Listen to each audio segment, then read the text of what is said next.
morning and welcome to day 60 on the Appalachian Trail. Had to wait a little while until I said hello because I wanted to make sure I was far enough away from camp because a couple people are still snoozing. Me and one of the other guys got up this morning for sunrise. It was stunning. That was one of the best sunrises I've seen on trail. And he was saying it was one of the best sunrises he's ever seen. It was, wow. I mean, it was a little bit red, probably smoke from the wildfires, as well as it is going to rain starting this evening, which is another reason why I'm getting a bit of an earlier start this morning. I mean, it's just before 8, so it's not crazy early, but I do want to enjoy as much of the day as I can before the rain moves in.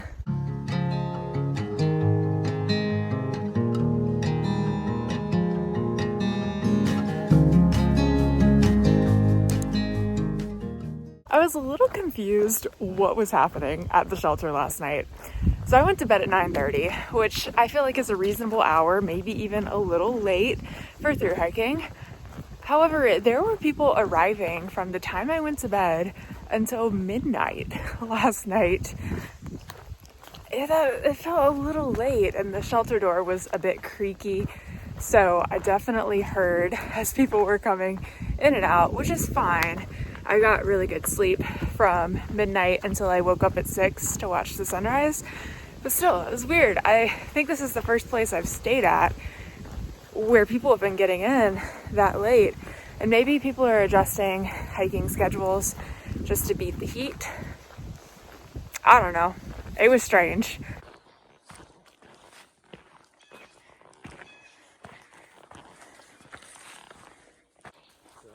They're beautiful though. Yeah. I'll get them one day.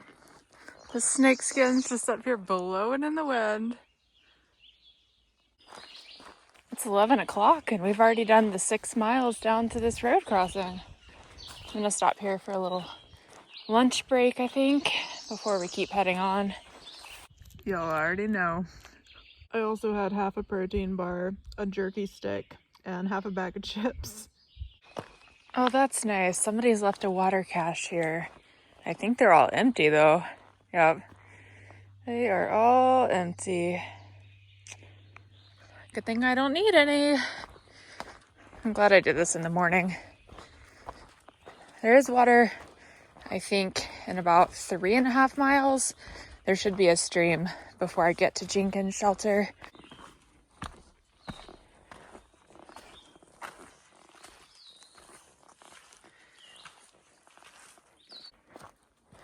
I love these big ferns. I touched on this very briefly yesterday, but I wanted to take a few minutes today to just talk about what it feels like coming back to trail after several weeks off. And I know people get off trail for a few days. It's actually very common to go to a wedding or go to a funeral or some other major life event that they've got to take a few days off for. That is fairly common. Almost everyone I know and have spent some miles with has gotten off trail for a few days for something like that. However, what I'm talking about is a few weeks off. And whether it's for injury or vacation, your sentiments toward the trail might feel different. Mine was for vacation. It was planned time off, and then there was a little bit of the time at the end there that was not necessarily planned, but I just felt like I needed to be there for something. But that being said, coming back to trail was hard, and I didn't think it would be because I was excited to return to trail. But just because you're excited about doing something doesn't mean it's going to be easy. See, I had been on trail pretty much for 500 miles, a little over 500 miles. And so I knew what I was getting into. Before I got into the trail, I didn't know what I was getting into, you know? Whereas now I have kind of an idea. And I'm not saying that that made it harder or easier, but I definitely had a more accurate representation as to what my days would look like what the weather forecast will probably look like. And in ways that made it hard, and in ways that did also make me more excited. Another thing that was contributing to the factor of it being difficult to come back to trail was knowing that from a social aspect, I would be starting completely over. And while I have been kind of hiking solo, I've also pretty much always, except for 3 days of my hike, been with a group consistently, or one other person consistently. We might not hike together during the day, but we usually do camp together. And, you know, that's changed, I think, about 4 or 5 times during my time on trail who I've been with. But it was always kind of you saw the same people, you were around the same people. And when you take a day or two off, you end up back in that same herd. So that's not really different. But when you take a couple of weeks off, you end up in a completely different group of people. And they're awesome. I've loved being in this group of people, but it is the whole, hi, I'm Sunrise. You know, you gotta reintroduce yourself. You're starting from square one, essentially. Something else I would say should be a huge consideration as to if you're gonna take weeks off trail. Obviously, again, if you're doing it for injury, you can't really prevent that. But it's going to cost a little more than staying on trail would. The expenses of getting to and from your home or wherever you're going, and also figuring out what to do with your stuff while you're gone. If you've got fuel or your poles, you can't really fly with them. So you've got to figure out a way to store them, or ask if a hostel along the way will store them. There's just a lot logistically that you might not have to think about normally if you were just continuing on north. These are all probably things that you're like, these are common sense, but they're things that add up over time. And when you've been out in the woods for 2 months, not having to think about these things, it can be helpful to plan them in advance, especially if your time off is something that you know about before you even start the trail. When it comes down to it, like many things in life, there are pros and cons to taking several weeks off trail. But just know, even if you're excited about coming back, it still might be hard to say those goodbyes again, get in the car or on that plane and head back to trail. And a lot of people worry about their trail legs being gone after a few weeks.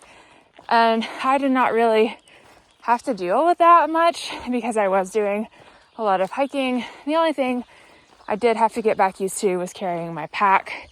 And I would say after about 2 days on trail, kind of back used to that. So physically, I don't feel like I took a big hit in any way. When it comes down to it, at the end of the day, it's mostly about keeping my mental game strong, knowing that I'm not behind. I'm exactly where I am meant to be right now at this point in time, and I'm going to enjoy my journey. Got a little bit of downhill now.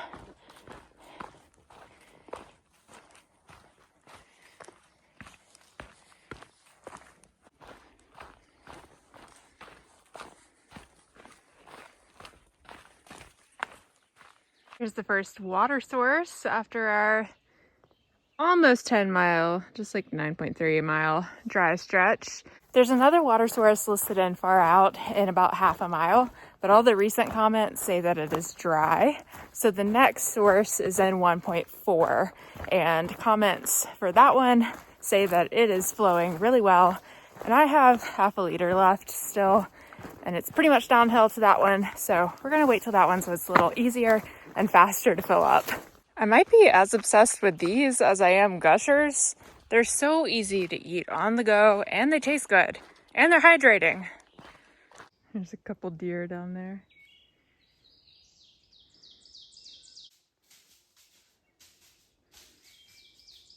There's another bear. Oh my gosh, it's a mama and 2 cubs. She sees me.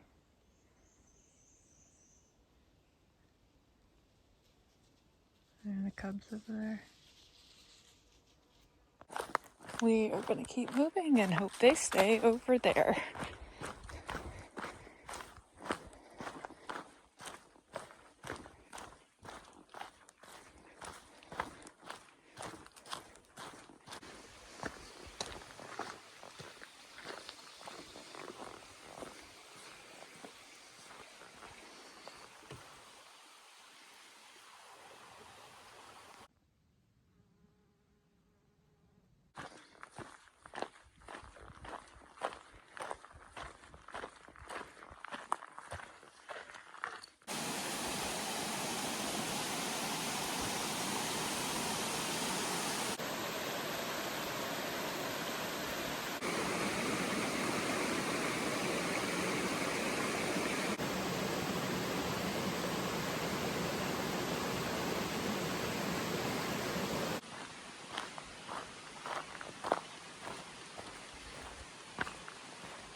Well, that was really nice to just soak my feet and rinse off my legs, cool off a bit.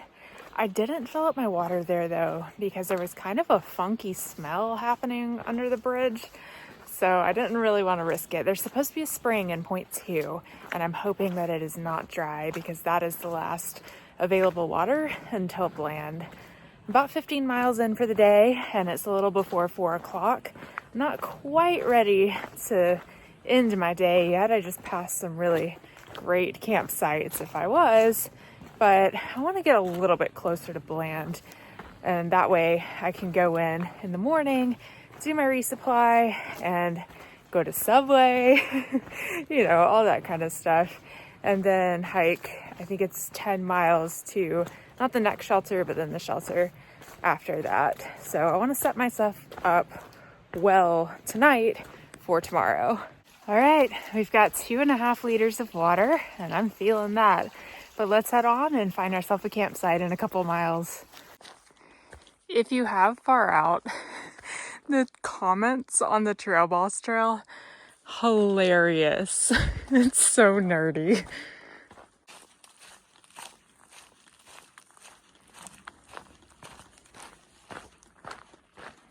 There's another bear up there. Hopefully it ran away.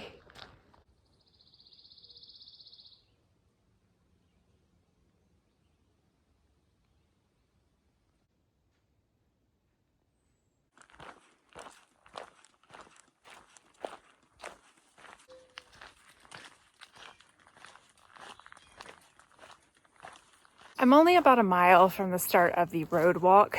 Basically, this side of the AT connects with the local road, crosses 52, which goes down into Bland, and Interstate 77, I believe.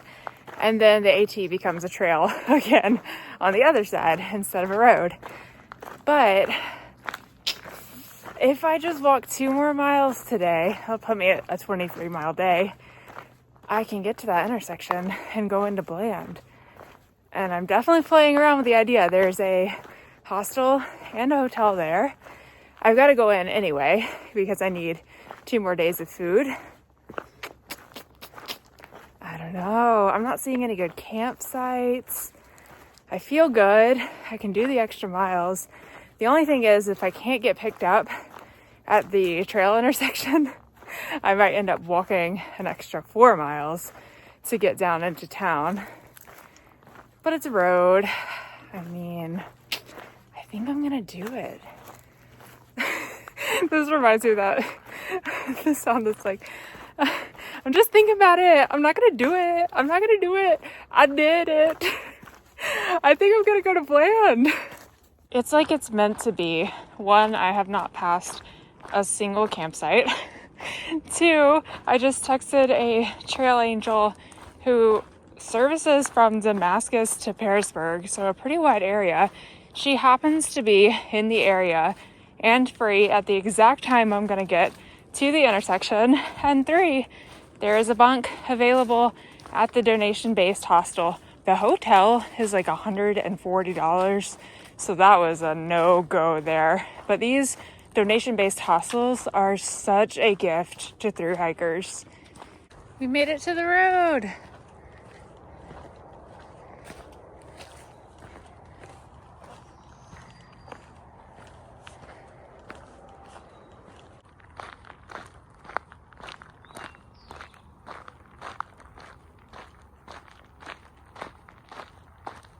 I am very happy it's not raining right now. It was supposed to start today at 5, but it keeps pushing back, so I will take it.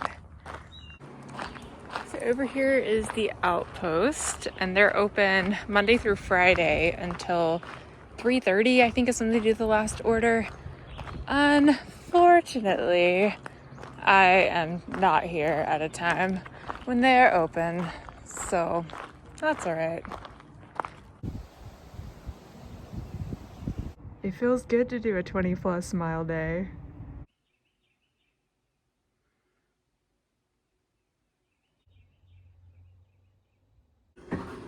Y'all know I'm a sucker for an Oreo ice cream sandwich.